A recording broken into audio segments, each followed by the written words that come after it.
Okay, so here we have the first gear iteration. Here I'm just trying to figure out how to make a generic gear in this software. And as you can see, this does not really follow the same pattern that we've seen in previous clocks, since all the gears are symmetrical. And as we've seen in gears shown in class, they're often not symmetrical and usually are favored towards one side. And that's what I did in the second iteration. As you can see here, these are much more similar to the other gears we've seen. And so the way this was done is that I made each independent little gear on a line, and then had that line wrapped around in a circle along with all the gears. But as you can see, one of them is missing. I'm not sure if it got deleted or if there just wasn't enough, but later I was able to fix it and come up with the actual final gear here. And here's also when I try to make a grasshopper escapement. And in this portion, I found an example online, as you can see here, and fitted it towards the same size of gear I was using.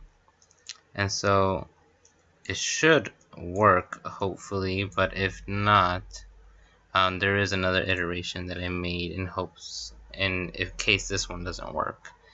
And here, as you can see, I also implemented the curved design so that when the escapement hits the gear, it causes less friction and is able to slip out much easier. And I did that with both sides of it.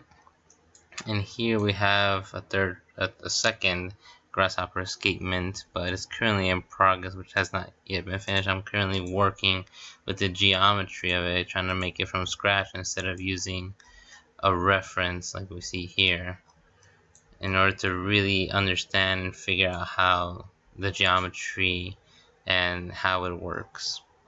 And after that, I made a clock face, which, because the assignments requires us to create a clock that can go on for 5 minutes without losing 10 seconds, I decided to make a 5-minute clock face to best suit the project.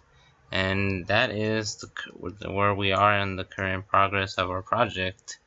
And hopefully we're going to be laser cutting all of these pieces soon and trying them all out.